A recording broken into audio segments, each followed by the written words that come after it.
area.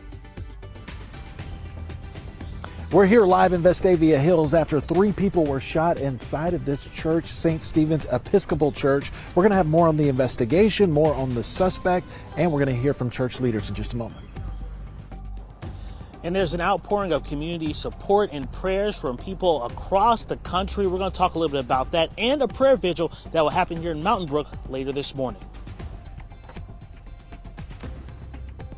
And welcome in, everybody, to Good Day Alabama this hour, the 7 a.m. hour. Obviously a difficult morning, and our hearts continue to go out to the families of the 2 people shot and killed and another person being treated at UAB. Yeah, Vestavia Hills police say the terrifying scene unfolded last night when a lone shooter walked into St. Stephen's Episcopal Church in Vestavia Hills and opened fire. Our team coverage continues this hour with Russell Jones, who's outside the church where it happened. Hey, Russell. Hey, good morning, Janice. Yeah, police say, and we saw on the church's website, that it happened at their Boomers Gathering. That's a potluck dinner that they do periodically, but we don't know what led up to the shooting. We don't know if what was going on inside of that room. We're waiting to get more of those answers. We're hoping to have some of that later on this morning when we speak to the Vestavia Hills Police Department at 9:30. But here's what we do know. Take a look. This was the scene yesterday. It was very busy, packed full of law enforcement agencies investigating the shooting. Now, police say that the suspect acted alone. There was only one person that was inside shooting, but we just don't know much about that suspect right now other than that. And we do know that the suspect is in custody, but we still waiting on that identity. But again, 2 people were killed. A 3rd person was shot. That person is in the hospital. Originally, police told us that 1 person died during this shooting, but they later told us that 2 people had died from the shooting, and that 3rd one is still in the hospital. But while all of this was happening, the Reverend John Burris, who's with St. Stephen's Episcopal Church, was in Greece on a pilgrimage, obviously devastated when receiving this news, and then he sent out a video message to everyone. Friends, to family, to all the many people who love and know St. Stephen's, and all those who are part of our much larger community, reaching out in love and prayer to ask for your support tonight and in the coming weeks and months and years. Well, Reverend Burris says he's trying to get back today to be with his family here at the church, but there's still so many unanswered questions. Why did all of this happen? Well, we're hoping to get some of those questions answered later this morning at 9:30 at that press conference. We'll be there. We'll be covering it live and have all the latest. Reporting live in Vestavia Hills, Russell Jones, WBRC Fox 6 News, on your side. All right, Russell, and Reverend Burris says there will be that prayer vigil at St. Luke's Episcopal Church in Mountain Brook this morning at 10. He says Reverend Catherine Harper is organizing that. Reverend Burris says there will be more gatherings soon as well, and that updates will be posted on the St. Stephen's Episcopal Church Facebook page. Well, churches throughout the Birmingham area have been sending their prayers and support to St. Stephen's. Yeah, shortly after the shooting, in fact, last night a group of area church members formed a prayer circle in a parking lot at a grocery store in Cahaba Heights. We continue now our team coverage. Let's go to Jonathan Skinner with reaction from the church they just released about just an hour or so ago. Jonathan? Yeah. Hey, good morning. Yeah, that's right. St. Stephen's releasing on Facebook a post talking about what happened last night and really trying to comfort members of the church and the community. I'll share some of this here, saying, quote, "As we begin this new day, we are waking up forever changed. As I write this, 2 very beloved members of our St. Stephen's community have died in the most senseless and tragic circumstances. A shooting in our own church building. Another remains hospitalized. Still others who were present are now carrying the invisible, lasting wounds of trauma. All who knew them and who are at all connected with our church are impacted in innumerable ways." Now, they mentioned sort of those who are impacted. There have been members of churches and communities across the country and right here in the Birmingham area who have been reaching out with prayers as well. We'll show you some of the images from the prayer circle that happened last night in Cahaba Heights. That's just one example, but then there were outpourings on social media from churches as well who wanted to share their support. And then there was also this message from a local minister who's part of the denomination talking about what happened last night and getting reaction, of course, from church and community members. part of being the Episcopal Church is St. Stephen's isn't alone. It's connected to 80-something other churches here in Alabama, and then we're connected to a network of churches across the world. And so we're getting messages from people from all over the United States and around the world praying for this community tonight.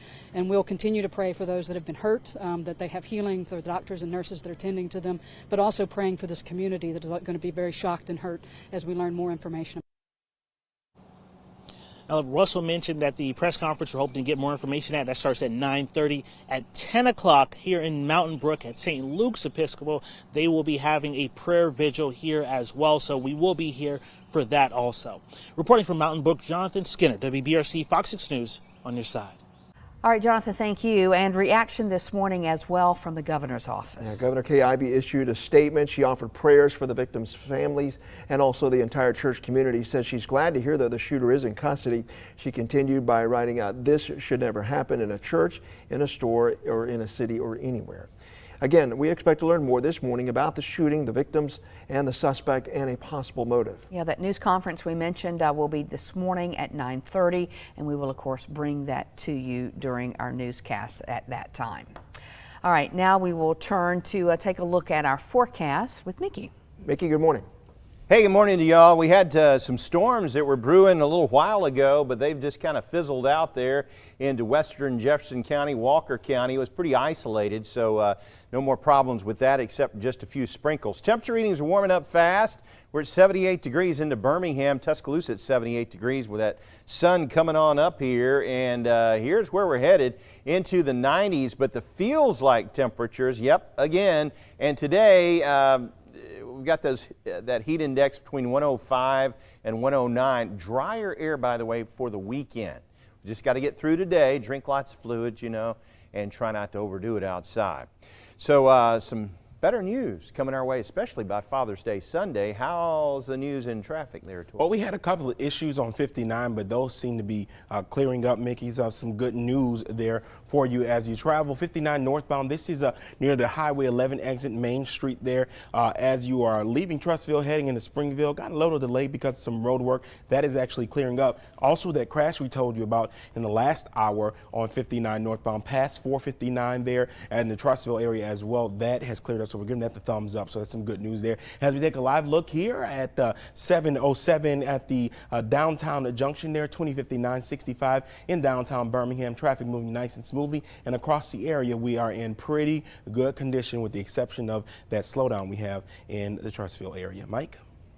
All right, Toy, thank you. We turn now to another developing story we're monitoring this hour. Right now, 2 families in Alabama are waiting to hear if their loved ones have indeed been captured by the Russian military. A new picture has surfaced from Russian media and has been circulated online, appearing to show the 2 soldiers from Alabama captured in Ukraine. Take a look here. You see the picture on the screen now. It has not been authenticated yet by U.S. intelligence, but it was posted on the messaging app Telegram by a Russian blogger. Now, it looks like retired Sergeant Alex Druki of Tuscaloosa on the left and Andy Wynn of North Alabama with their hands tied behind their backs. Both went to Ukraine to help in the fight against Russia, but had not been heard from by family in days. Now, the fiance of Mr. Andy Wynn is expected to join us on Good Day Extra, but meanwhile, the mother of retired Sergeant Druki here reacting to seeing the image. I don't want to get my hopes up too high because I know that photoshopping is, widespread now, but I'm hopeful that it's an actual photo of them, that they are alive. Whoever is in the photo doesn't look particularly hurt. The one that's supposed to be my son looks rather angry, and that sounds like my son. Meanwhile, the sister of Bunny Druki, Diana Shaw, told me last night she wanted to add this message. She says they've seen headlines floating around saying that her family has been begging the government or President Biden to help. She says that's not true. She says the government contacts and elected officials are working together beautifully and keeping us informed. Meanwhile, the State Department is also investigating the reports of a 3rd American missing in Ukraine. The wife of former Marine Grady Karpazzi confirmed his identity. A family friend says he was last heard from on April 26th when he reported on radio that his post was taking on fire. CNN reports that he last lived in North Carolina before leaving for Ukraine.